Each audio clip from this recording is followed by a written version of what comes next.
Hey, welcome to the Lisa Mitchell Show, the show where I help millennial women crack the code in business and in life. And I can only do that because of the amazing experts that I'm able to bring into the conversation with me. And today I am excited to introduce you all to Julie Kratz. Julie, thanks for being on. Yeah, thanks for having me. Yeah, and we get to sit side by side today. And disclaimer for anybody who's watching this instead of just listening to it, we have been poured on multiple times today. It is a rainy day here in Indianapolis. So thus what you're seeing right here, for those of you listening, you're missing out on something special. And you might want to pop over to the Wooditch network and see what you're missing on the Lisa Mitchell Show today. So anyways, we are going to get started and get into the conversation. And Julie, I'm going to let you kind of tell the audience and the listeners what you specialize in, what you're passionate about, what lights you up, and what we're going to talk about today. Well, ever since I was a little girl, I have been super passionate about women's rights and helping women be successful. And so, while it's threaded throughout my career, I spent quite a bit of time in corporate America, trying on a lot of different jobs and functional areas and industries. And I call them a lot of pivot points that I've experienced throughout my career that led me to start my own speaking business focused on women leaders. What I'm super jazzed about and excited about, especially with your millennial women audience, is how do we engage what I call allies in our career, and especially men. So what we found in our research is that a lot of successful women, the few women that do make it to the C-suite, what they told us is that they got there a lot of times through the support of men. Okay? And I think sometimes as women, we think we have to have a woman mentor, we have to have a woman sponsoring us, we have to be a part of this women's leadership group. Those things are awesome. But after I was in about the 20th room of all women trying to solve a woman's problem, which is not a woman's problem, by the way, I used air quotes in the video here, but it's not women helping each other that's going to get us there. That's a big part of it, right? But where we need to look forward and kind of pivot forward as women is looking alongside men, and how can they support us as allies? How can they be advocates, champions, mentors, sponsors, whatever role we need them to play in our career? And how do we, as women, engage and leverage that advocacy? Yeah, I love that you've made that the mission and the focus of your work, and both on both angles, the exploring the pivot points and how you move throughout your career. I think is it's important to recognize the steps and the changes, and to know that that's all part of the process, and it's okay to adjust as you go. And that now with your work around male allies is like, how do you build that network of support? How do you really leverage who's around you, who's already in the spaces and the places where you want to be or where you're tracking, and figuring out who is a partner for me? How does this happen? And I think there's, I'd love to get your thoughts on kind of the assumption or maybe the fear that some women have that, oh, well, if I have to have, and again, quotes around half, right? If I have to have a male ally to elevate me or to clear the path for me, am I really achieving this on my own? What do you have to say to people who maybe challenge you back on, well, what do you need a male ally for? That's probably one of the biggest pushbacks I get from women. It's like, okay, great. Now another conversation I need to involve men in, right? And I think that's why we created these insular women's groups, is because we wanted a safe place to have a dialogue amongst women. There is a time and a place for that. I'm all about empowering women and women getting together. What I'm advocating for is, let's consider how to get men involved in the conversation. Yeah. So the data shows us that men are primary decision makers inside organizations. 95% of CEOs, 85% of the C-suite, almost 80% of the boards are made up of men, primarily white men. Yeah. And I love white men. That there's nothing wrong with white men. But studies show that diverse thought, diverse experiences bring better ideas, bring better decisions, and most importantly, better business results. Yeah.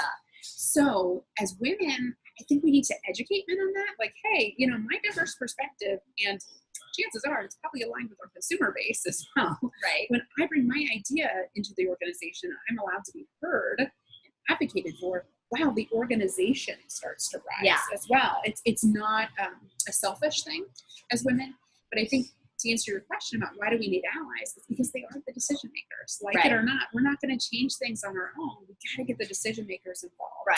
Right. And it's not a matter of asking permission, I think, which is where some women maybe feel a little bit of discomfort around this idea of a male ally is like, oh, I need a keeper or guardian, or I need to ask permission to be in these conversations. And that's not it at all, right? No. Can you kind of unpack the process of figuring out, who in my network would be a great male ally for me? Yeah. So we talk about allies, and the reason the word allies, this is the second big challenge I get, is why ally? Why not mentor or sponsor? Why don't we call out these men as different words, or maybe nothing at all, is what our research showed.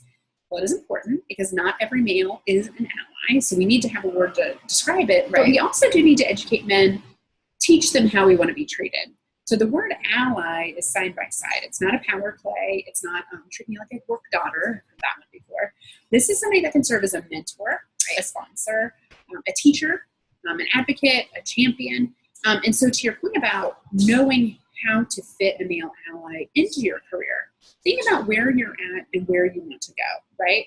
A great ally might serve as a mentor, as somebody that's doing what you want to do 3 years from now. Right. So find the person that's doing it, male or female, and engage them in your career and ask them to be your mentor. Right. And women struggle with this. We really struggle with asking somebody to be our mentor because it feels selfless, or selfish rather. Well, actually turn it this way, reposition it in your mind, is actually the research shows that mentors benefit more than the mentee, right? Interesting, really. Mm-hmm. Huh. Yeah. Why is that? What does the research point to as the biggest benefit? It's just giving that perspective of somebody, chances are younger than you, that thinks different than you do. Right. It widens your thinking. And so you, in turn, develop more of a teaching skill set. You're open to new ideas more often, so at least innovation. Yeah. So the benefits of being a mentor are actually really awesome. So if you want a mentor, think about how they're going to benefit from that. Yeah, that's a great way to lead with the conversation. Mm-hmm. Like you're basically giving them the opportunity to learn from you, learn together. Right. And so there's a back and forth learning process that happens. And it just feels really good. I know after meeting with my mentees, I walk out like, man, I'm really excited about this next generation that's going to be kicking some butt out there. Or, wow, my mentee just shared, she's going to, one of her friends applied for a fellowship to go to Antarctica. Who in the heck thinks of these things? This was not on my radar when I was 22. No, these guys are running circles around the current workforce. But that's just one form of allyship, is mentorship. And if you want a good read on that, two of my male allies wrote a book, Athena Rising, How and Why Men Should Mentor Women. It's a play-by-play for male allies out there who want to mentor women. But the sponsorship piece is really key. So a sponsor advocates for you most often when you're not in the room, which I think is super, super important for women because we're not in the room when decisions are made traditionally, just by virtue of position, like it or not. And so if you can plant the seed with your ally and say, hey, here's something I want to do with my next move in my career. Here's what my pivot point looks like, and here's where I'm going. Can you speak up for me when those opportunities come to bear in that meeting? Or, hey, I want to be on this kind of project team, or I want to develop this kind of skill. Plant the seed with your sponsor and make sure that they're there to drop that knowledge when it's applicable. Right. And then just having a champion, just having somebody that's rooting for you, that's supporting you, that's being your ally in a public way or even a private way. And so I think a lot of that is just describing those boundaries early on in the relationship. Hey, I see you as playing this role in my career. Here's how you can help me. I'd really like for us to meet, once a month or whatever it is, the frequency, to talk about these key things. And when women are intentional, the research shows when we have a plan and we're intentional, we win. Yeah. Well, I love that idea. And I think that there's this idea of ownership. Right. So there's this, and it kind of plays into confidence and clarity and some of the key things that really, if you're early in your career or you're transitioning into a better opportunity or an area that really lights you up, you have to have ownership of that process. And I think that's where there's a huge opportunity for women really at any stage of your career to take that ownership. But that requires a certain amount of confidence and a certain amount of just ability to work through discomfort. We'll say. Okay, right? Because like you said, having these conversations, because these may be people that you either work for or that you work in relationship to. These aren't necessarily your buddies or who you're socializing with. These are people that are very strategic, and that can be really intimidating. So, I'm all about helping people show up in their most confident, included way in any room.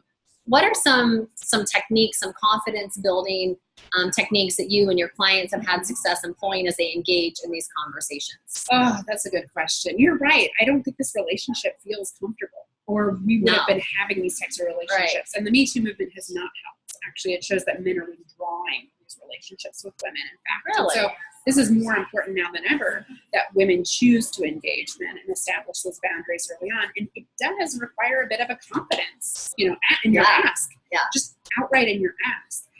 And so I think when you step into that relationship and you choose to be intentional with an ally that can serve you well in your career, I think being really cognizant of how specifically it's going to impact you.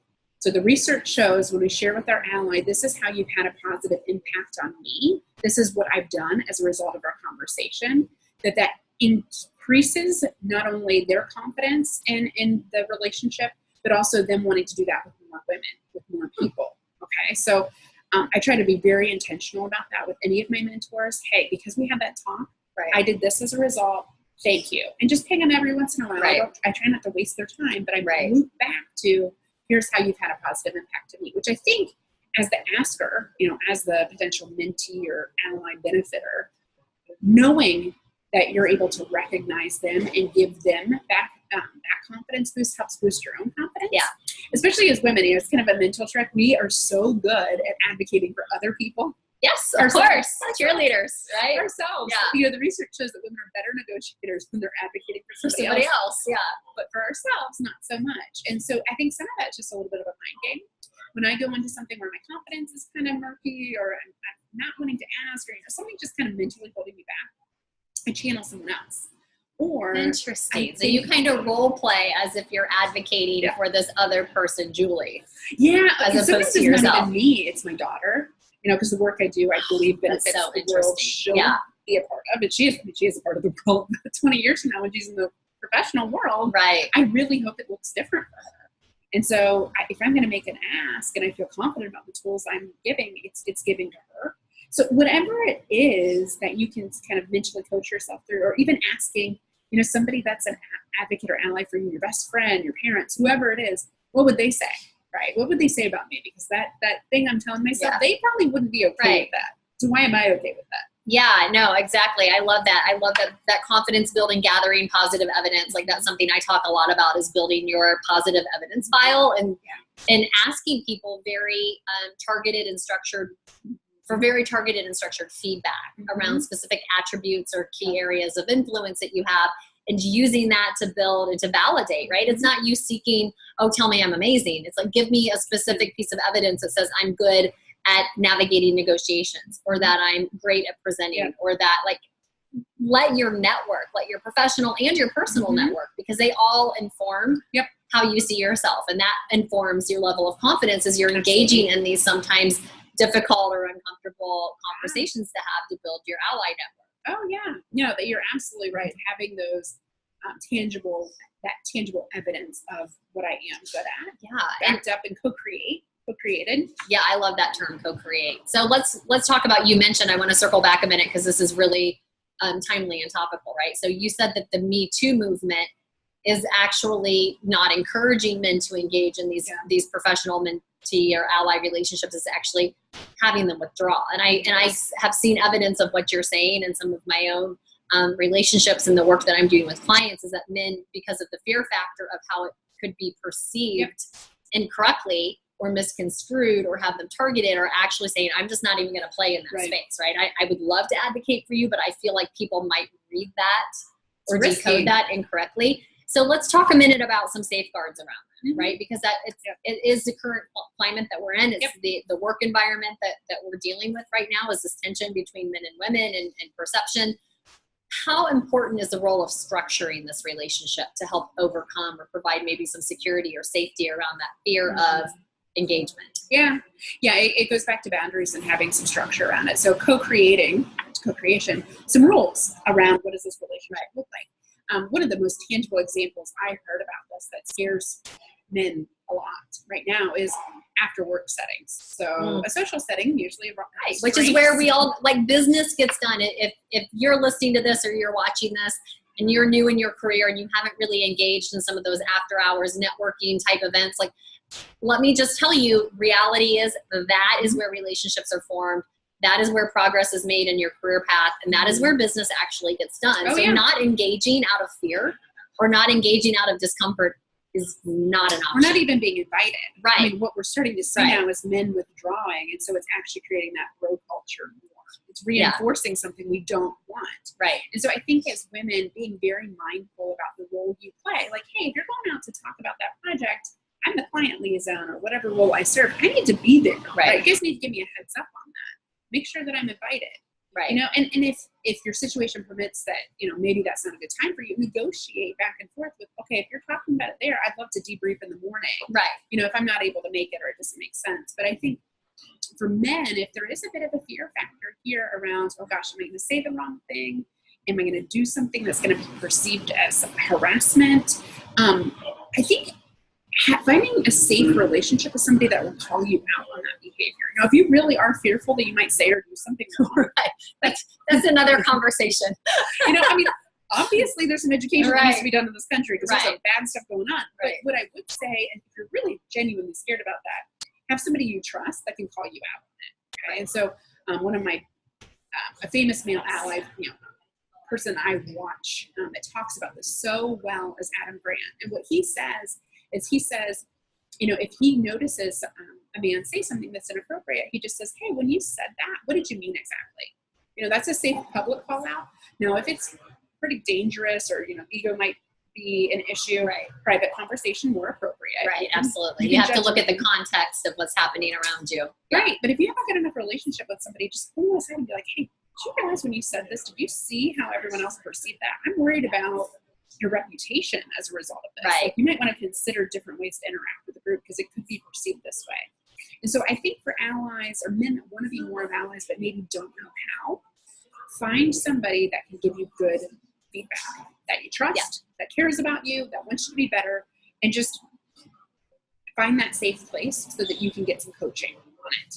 Right? Because I do think this is an issue. I mean, obviously there's so many stories. I mean, so many of the women I sit down with, almost all of them have a personal story about a time when something was said or done. Right. And this is a great opportunity for us to share a story, but I would really hate for it to withdraw our allies out there. This is a great time, more now than ever, that we need to engage them. Most men are good. Most men want to help us. Absolutely. Yeah, well, and there's a perfect example of that. So I have a friend that is doing an amazing job building her career, and she is probably one of the most knowledgeable people that I know in an industry that is very male dominated. And so she's one of the rare kind of female presence, and she has an amazing working relationship with one of the partners in the business, and he does find ways to advocate for her, but he also gets challenged by other people on the perception of that, right? And their relationship could not be more clearly defined, and he knows what positions and projects he needs to advocate for her on, and he does it willingly because she is highly competent and highly professional, and she engages in that relationship only from a professional standpoint of how can we help build the best outcome for both of us. So the intentions on both sides are good.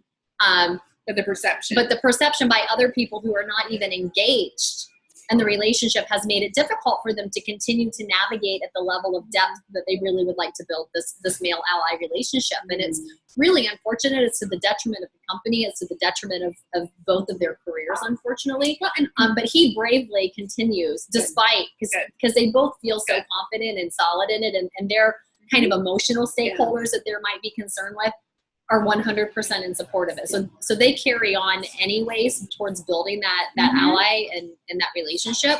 It's a great story. But it's difficult to constantly feel like they have to defend it or have other people just jump to conclusions and have a perception that it's something that it totally isn't. I love an unconscious bias test with this. It's just flip it. So if that were a young man, with those questions he asked.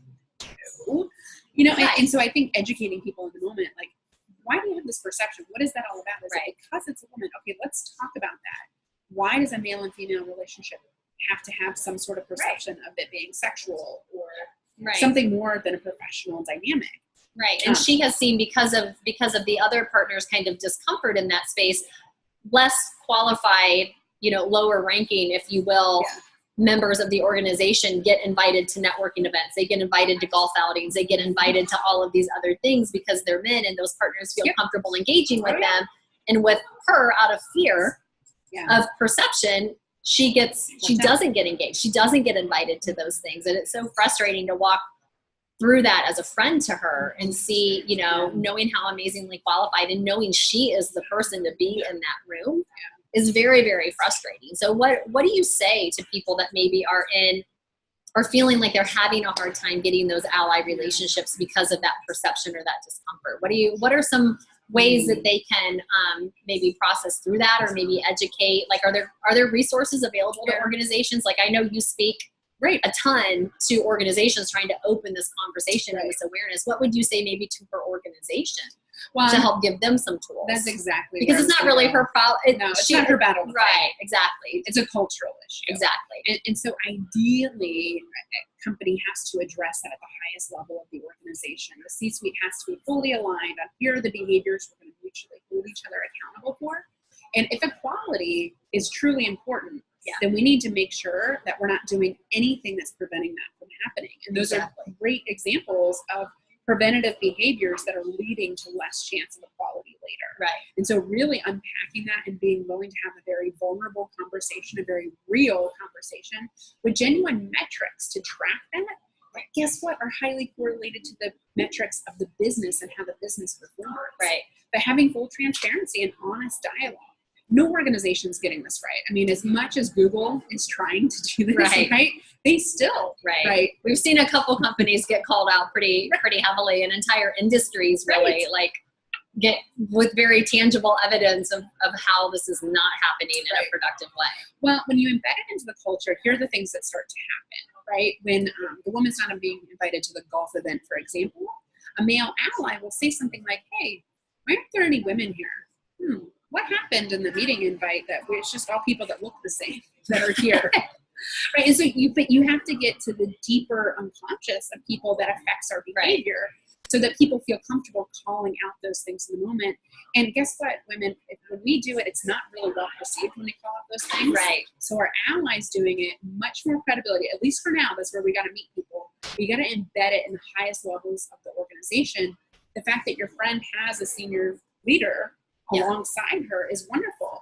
What I think she might consider asking him for is say, hey, I'm not seeing that behavior from other men. Right? I would love for you to set the example of what good looks like and for other men to follow. And so here are the things you can do to influence the behavior of your peers. Right. That positive peer pressure works, especially from senior leaders. Yeah. And there is that bit of competition, that little bit of ego of like, oh, I should be engaging in this too. Oh, yeah. So I think you can use that. And it's just kind of our natural, science tells us that we like people that remind us of ourselves. Oh, yeah. So because of the disparity that you mentioned at the beginning of the conversation around the number of women in C-suite and the number of women founders and just kind of the overall mix of executive leadership, it's no surprise being so predominantly male that it is the male counterparts that maybe are getting these alliances and these sponsors and these other opportunities. So from a human behavior standpoint, of course, we want to default to what makes us more comfortable, right? But it's that challenge that I love that you're presenting, and you're not just saying,